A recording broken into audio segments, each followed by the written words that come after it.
Okay, so this is going to be a relatively short video to review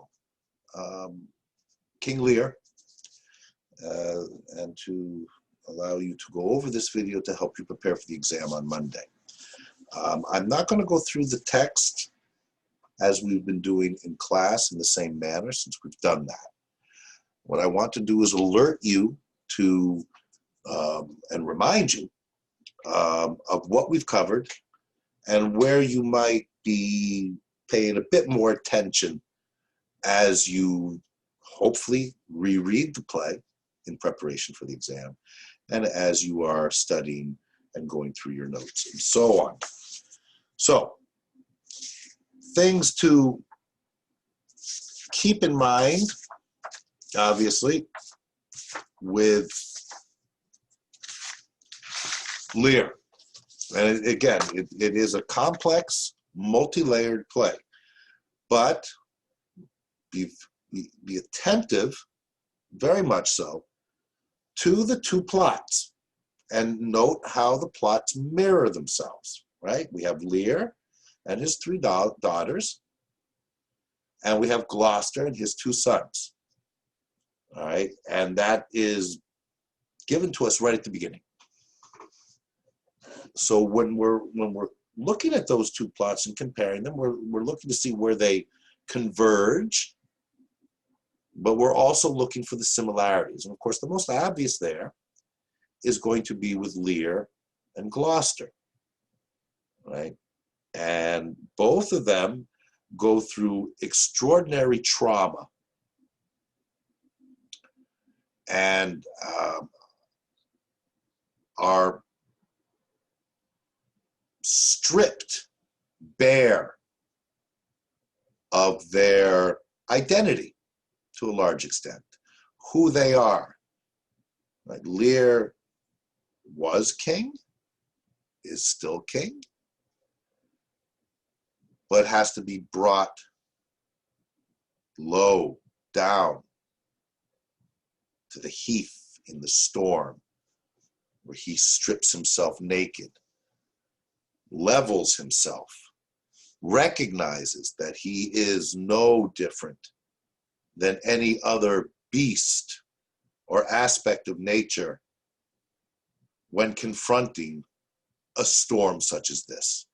That he has no added protection or safety because he's a king, or whatever his status is. That ultimately we are all the same. That we are all naked and in the mud and at the mercy of the storm. Right? Gloucester goes through a similar experience, right? And even in certain regards more gruesome. He's blinded, and of course that's extraordinarily symbolic. That in order for Gloucester to actually see what's going on, he has to lose his sight. Again, we're looking at it literally and figuratively. Gloucester literally loses his eyes. They're torn out of his head.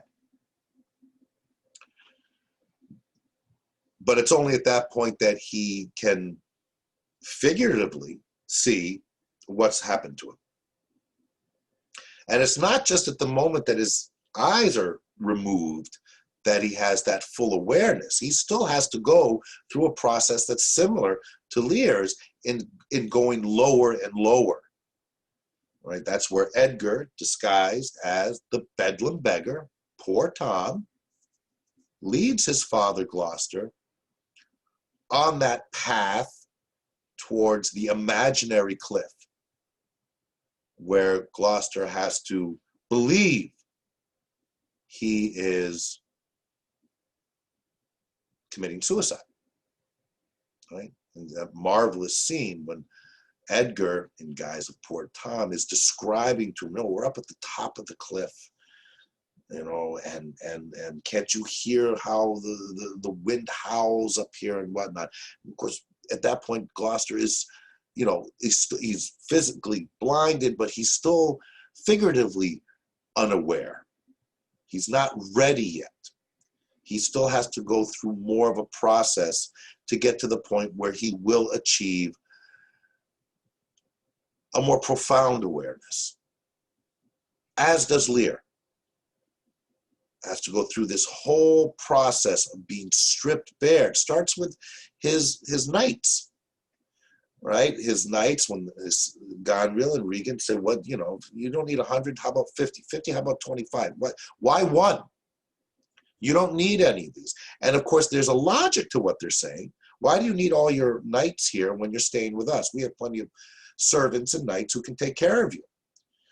The knights are not necessary for Lear's well-being, physical well-being, because there are plenty of servants to take care of his every need. They're needed for Lear in order for him to still feel and believe that he has the stature of a king. And that comes back to one of the bigger issues, which we've discussed at length in class, as to whether he is a king. The argument being that he gives up his authority as a king at the beginning when he divides his kingdom. He says, I don't want to take on the responsibilities anymore of being a king, so I am now going to divide it up among my 3 daughters so that I can relax. That in itself is problematic because he wants to shed himself, remove the burden of authority and decision-making that comes with having that authority, but he still wants all the other kind of authority, if you will, of being a king and having that respect, etc., etc. But of course, the two things go hand in hand. You can't be a king without taking on the responsibilities. So right at the beginning of the play, we see a problem with identity. Lear's understanding of who he is. And as we've discussed in class, Regan and Gonriel, as now leaders of a divided kingdom, they have to take on that authority and that responsibility. And at that beginning, during those first scenes and right into Act 2, as much as they're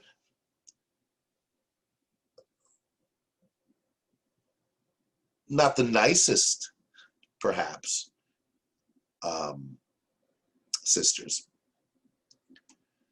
we have to ask ourselves, are they doing anything wrong or are they doing anything cruel at this point? All right, so and it's something to be attentive to when you're preparing for the exam. Look at how they behave towards Lear when they are. Why do they want to take away his knights?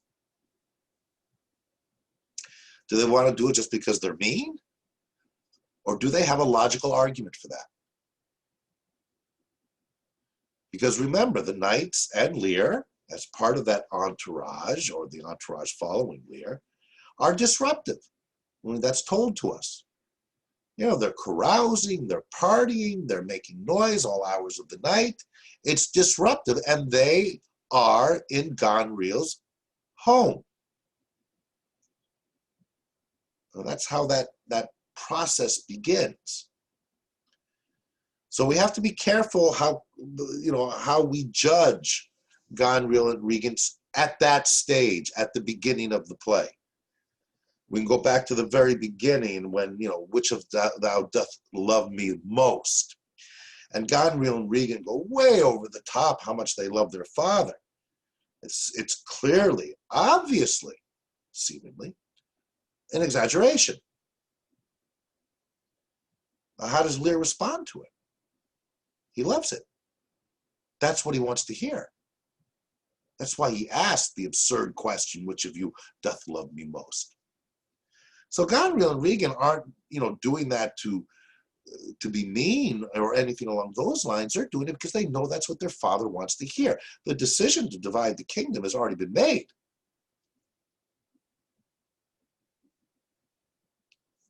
So we have to, as much as we may not like their over-the-top flattery of Lear, because we know how phony it is,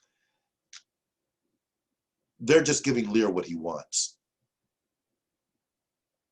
And Lear wants the same thing from Cordelia. But she won't give it to him. She refuses to play that game. She stands on her principles of being honest and straightforward and embraces that over and above, at that stage, what her father wants.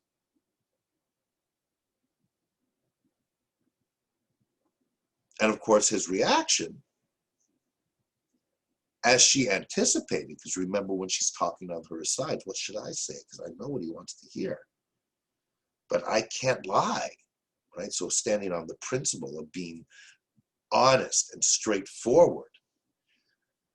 And that leads to her type of banishment, right? Her dowry is taken away. She no longer is going to share in the land, and she ends up becoming Queen of France because the King of France, who's one of her suitors, will accept her without a dowry, accept her for who she is. So keep that in mind when you are mulling over the idea of identity. Who actually knows who they are in this play at the beginning, and who knows who they are at the end? Right? And of course, we see Edmund, if we're talking about people who know who they are, right after that scene that we were just discussing, Edmund has that famous and important soliloquy where he talks about himself being the bastard child of Gloucester, and how in the social order, right, what is considered to be the natural social order of this society, he is marginalized and restricted in terms of what he can achieve through no fault of his own, by the nature of his birth, which he had no control over. And he rebels against that. He says, this isn't fair. Why should I be denied all these things? I didn't do anything wrong. So he decides to rebel and then embarks on a path where he says, well, I'll just do everything wrong then. I'll do everything my way. Follow my natural nature, if you will. Forget their societal impositions. I will usurp that. And I will use my natural abilities to achieve my goals, because why should I be denied this? I had no control over my birth. So even at that stage, before we see how bad he's going to get, he's making a logical case. There's some logic to what he's saying. How he goes about it afterwards, yes, he descends into that egoistic, manipulative, evil, cares about nothing. But that's after he makes that decision, when it's made so clear to him that he can never achieve, the society won't let him. Well, by God, he's going to go out and get it himself. And that means he has to ignore all those elements of that societal life in terms of ethics and morality and even right and wrong, and embark on a path where he will destroy anything and everything that will prevent him from achieving his ambition. And he justifies it, at least to himself. But he does so after clearly acknowledging who he is. Comes back to, again, the idea of self-awareness and identity. Cordelia there's similarity there. Cordelia is going to remain true to her identity. I cannot lie. When Lear asks her, what can you say to receive a more opulent portion of the land? And her response is, nothing, my lord. And then Lear's caution. Nothing will come of nothing. Speak again. And then she logically said, I love you no more than my bond. You raised me, etc., and I return that love. But clearly I'm not going to love you all if I have a husband, because I have to love my husband as well. I won't be like my sisters who say they love you all. Why did they get married if they love you all? So she remains true to her identity, true to her nature, if you will. As does Edmund. And they can do that because they have that awareness of who they are and the confidence in that awareness. Who else does? It's one of the questions you want to be asking yourself. Lear clearly doesn't. Right? He thinks he's king when he's not king. Right?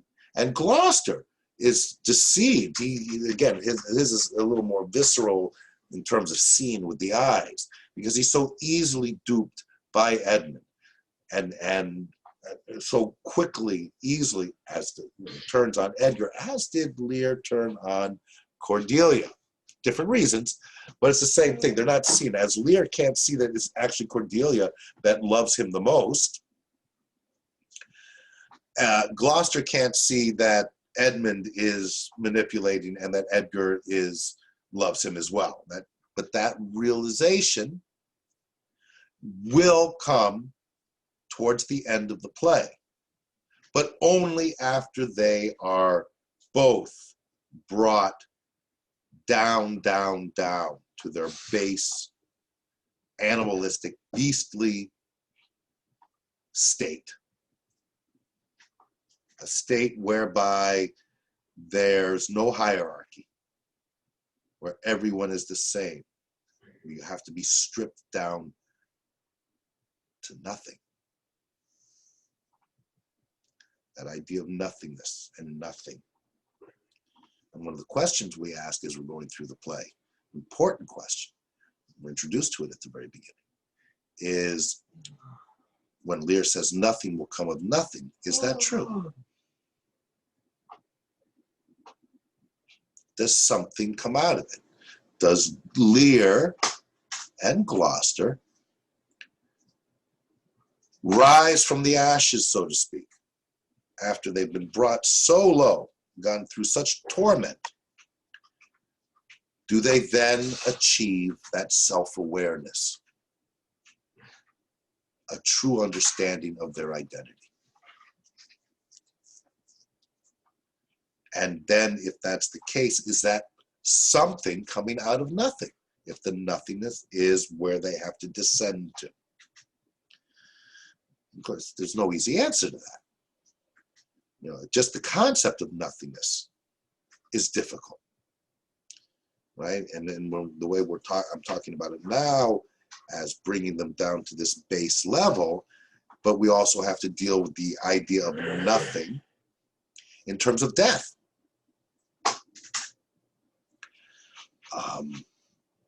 This, extraordinarily bleak ending.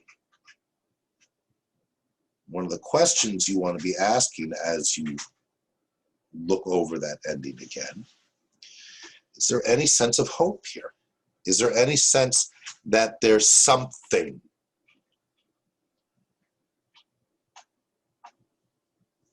Or is it utterly nihilistic, that there's nothing and nothing after death, but also, more profound sense of nothingness, that there's no point? Is there any hope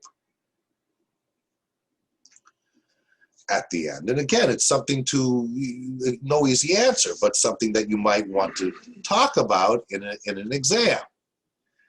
Right? What do we make of Edmund as he's dying, seemingly reversing course? I mean, he's been a bad guy.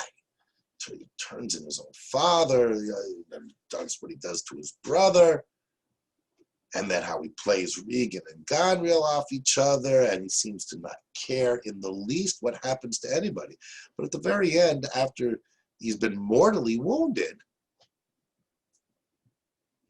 he seems to have, and maybe this is what we expect at the end of a play, he has this moment of, okay, let me try to redeem myself on some level, an acknowledgement that what I've done has been evil, and tells everyone, hurry, I sent murderer to kill Cordelia, go try to save her. Is that Edmund having some kind of recognition? He's not easy to say. And of course, it's too late. You know, if they wanted, if that theme of redemption and turnaround in case of Edmund was to be really emphasized, then yes, they'd get there just in time to save Cordelia. They don't. So does that render his gesture at the end null and void? A nothing gesture? And even with that gesture, does that in any way allow us to forgive what he's done, or anyone else, or any characters to forgive what he's done? Again, things to be attentive to as you're reading through the play. What about Gonriel and Regan? Again, we talked about them at the beginning, and they're not the nicest people, but there doesn't seem to be anything, grossly demented and evil in their behavior, but that evolves. Is that them on a process of revealing their true natures? Remember the idea of nature, the importance of nature. What is nature? What is our natural state? And when we see the death of Regan and Gonriel, there's nothing like what happens with Edmund. There's no final gesture. It's just down and dirty. Regan is poisoned by her sister, and then her sister, Gonriel, kills herself. And remember as well, with Gonriel and Regan, they're rulers of England. What is ultimately their downfall? Not battling the French invading force. Their downfall is their competition to win the heart of Edmund. This despicable Edmund, who's just playing them off each other. It seems so petty in relation to what would be expected of these leaders of England, who are actually, fighting the French in this case when Cordelia comes back with the French forces. They don't seem to even care about that anymore. They've lost their sense of identity in terms of being rulers, and in a sense have also come down to their base nature,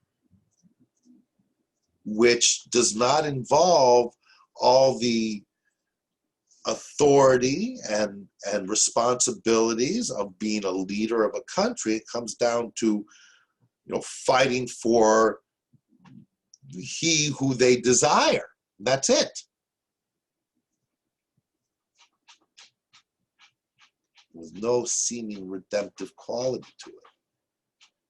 So is that what is being suggested in the play, that we're all just reduced to our base natures? That's all there is? And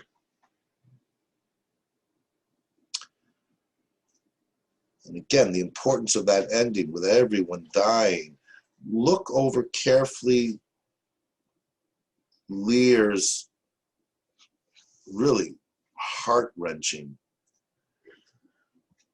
when he comes out with Cordelia in his arms, and note how he's she's dead,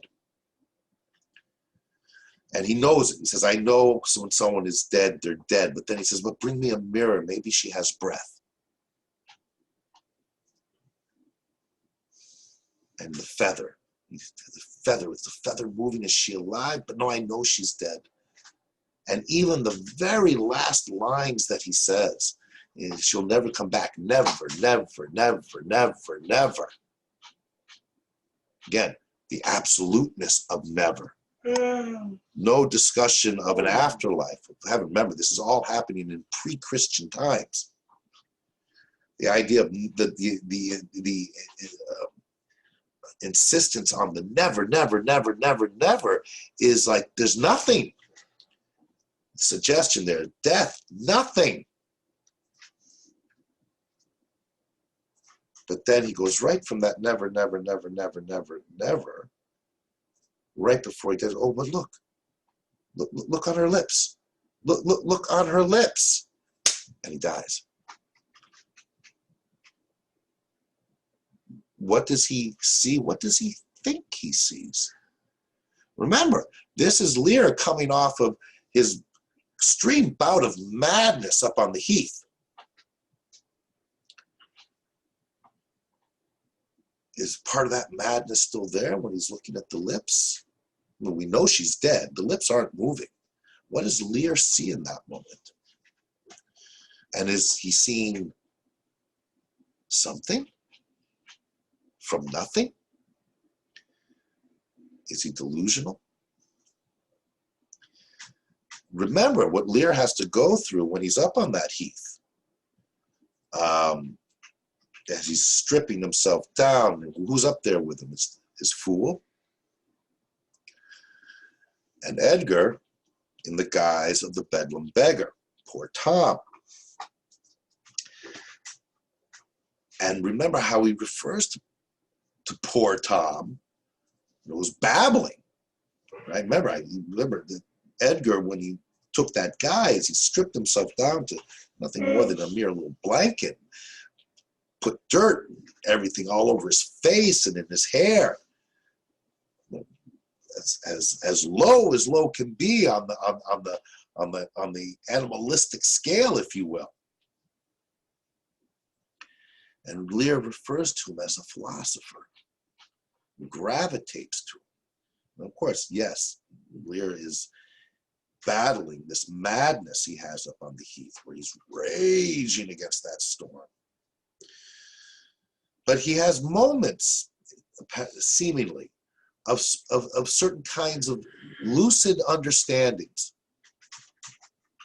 while he is going through that trauma on the heath. We see that in relation to the fool, right? Because the fool changes up on that heath. Before that, the fool was, the kind of like the conscience of the king, and the only one who could point out to the king, you brought this all on yourself. Who divides up their kingdom? What's wrong with you? And you can get away with it because he's the fool, the court jester, but also because he has a very special relationship with Lear. It's not just how much he may be devoted to Lear, because Kent is very devoted to Lear. And Kent calls Lear out at the beginning when he is, attacking Cordelia, and he says, "Art thou mad, old man? What are you doing? Can't you see that Cordelia loves you and you're going to treat her like this?" And what's Lear's response to Kent? Banish. I see you here a week from now, you're dead. Pack your bags and get out. Right? And of course, the idea of disguise is because Kent has to come back in disguise to be with his king, because Kent's loyalty is so intense. And we have to question that a little bit as well, because he's loyal to Lear as a king, but we're already questioning whether Lear is a king anymore. So is it loyalty towards the man Lear? but we always have Kent referring to him as the king.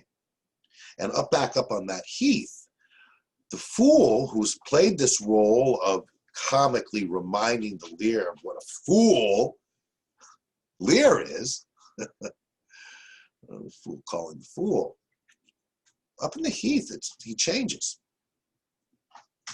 becomes frightened in the presence of nature at its peak.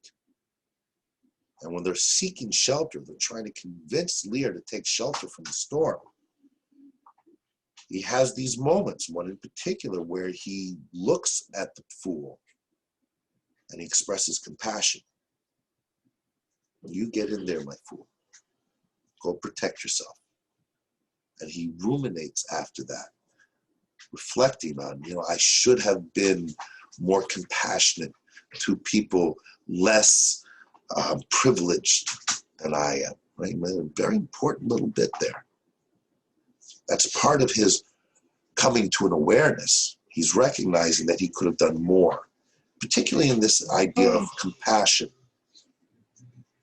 right? Which we see very much after he goes through that madness and is brought down, ripping his clothes off and squashed down, equal with everything else under the power of nature, whether it be man, beast, or worm.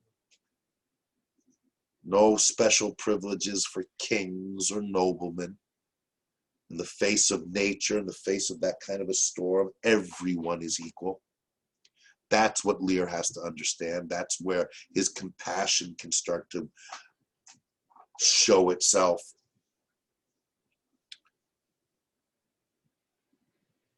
And when he is revived from that, we see how he's changed, but he's with Cordelia now. And that he has that moment of, going to tells Cordelia, it's okay, we'll go into a jail together. It'll be fine, because we'll be together. He's no longer looking to have his 100 nights with him or any kind of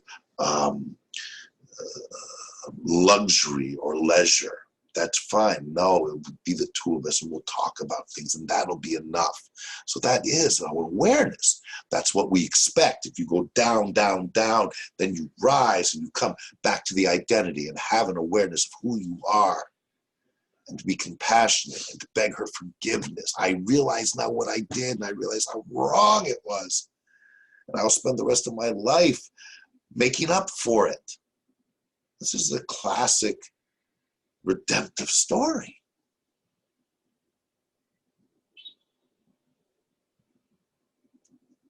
Except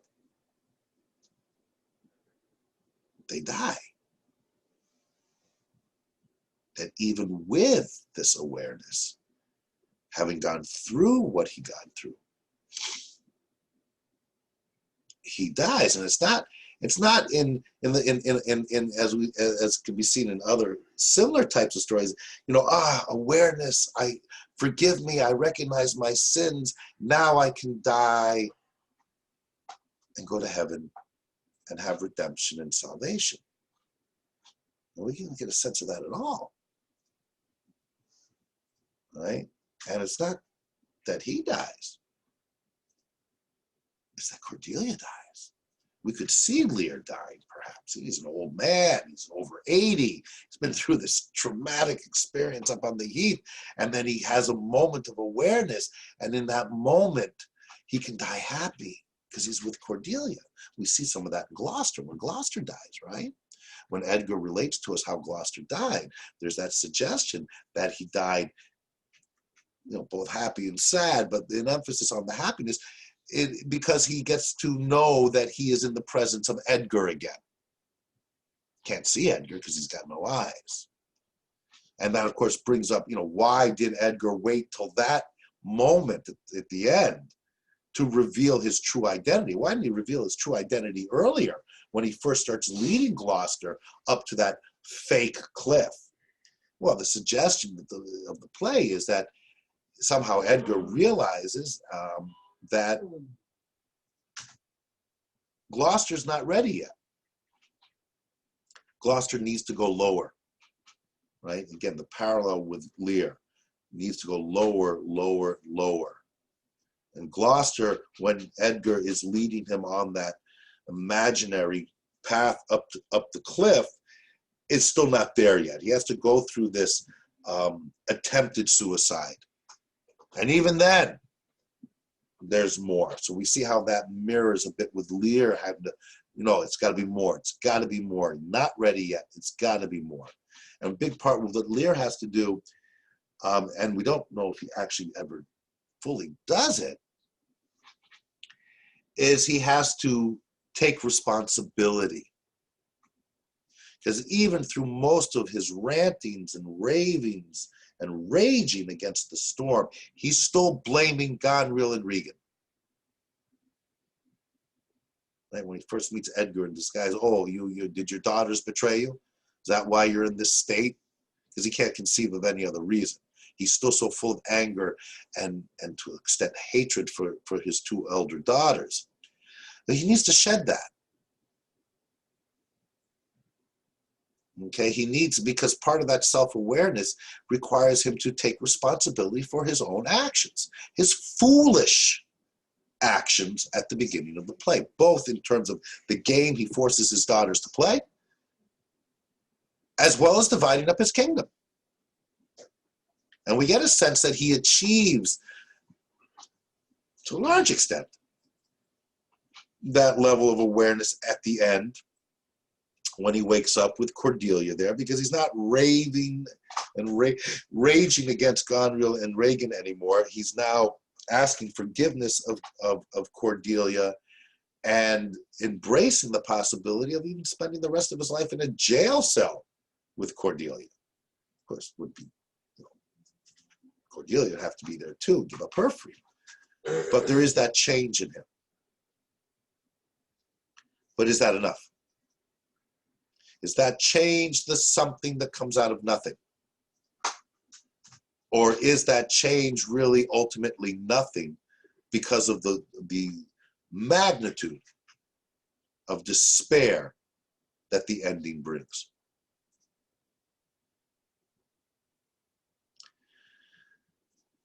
So those, I've gone on longer than I anticipated for this. Those are the things that you should be thinking about as you reread the play and study and prepare for the exam on Monday. Okay? Keep those themes in mind. Again, the concept of nothing, the concept of madness, the necessary need to fall into that madness in order to be sane. The idea of compassion, the expression of compassion that he has on the heath, and how that's part of the transformative experience that he has. Of course, the obvious symbolism of being able to see, to really be aware of what's actually the reality around you. Most obviously exemplified in Gloucester's blinding. The idea of nature, of course, it's extraordinarily complex in this play, but think of it in terms of different concepts of nature. The illegitimate status of Edmund in this natural order of things as constructed by the society. The idea of legitimacy, what makes something legitimate? Why is Edmund, because of his birth, forced to be an outsider? The idea of order, okay, and functionality. We have utter disorder on every level. We've seen this before. We saw this in Julius Caesar. The order of the state being disrupted, and how that disruption in the state is reflected in the disruption in nature.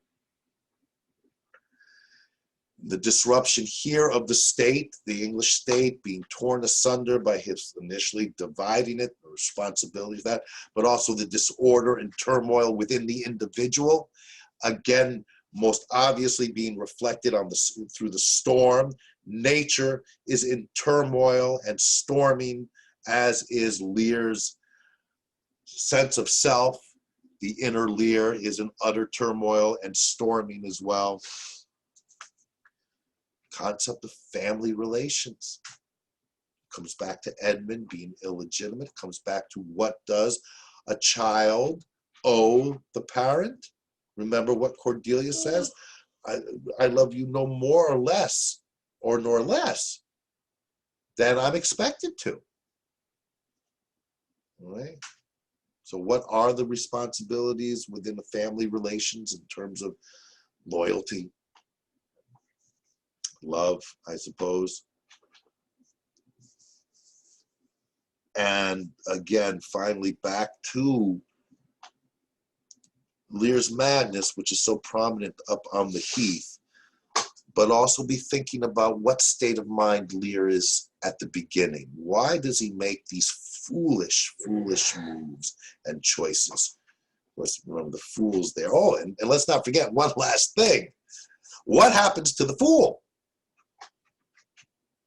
Right, the fool that is there to point out how foolish Lear is, and then transforms up on the heath to some extent, becomes the object of compassion for Lear, and then disappears. Act 3. We never see the fool again. And of course, then just to make things more intriguing,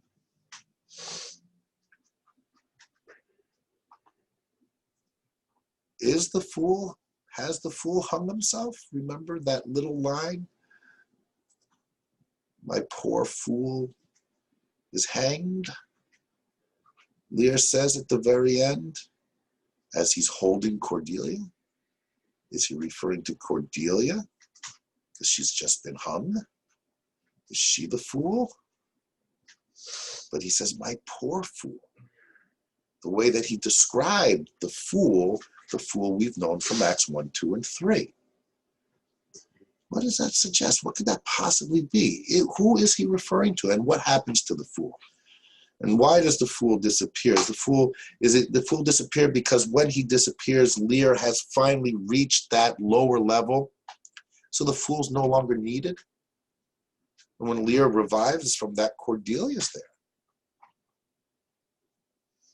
So is the fool and Cordelia are never in the same scene together. So do the fool and Cordelia work in a similar way in relation to Lear, particularly in an idea of loving Lear and being honest with Lear? And yes, Cordelia, daughter, fool, very special relationship with Lear. Not that Kent doesn't have that, who's the other one who remains loyal and truthful. But he has to go into disguise. It's only Cordelia and the fool who can speak honestly and openly. And it makes us question, what it's almost like the fool and Cordelia are one and the same. And that would tie into that very confusing statement, my poor fool is hanged. Is he referring to the fool, the jester? Is he referring to Cordelia?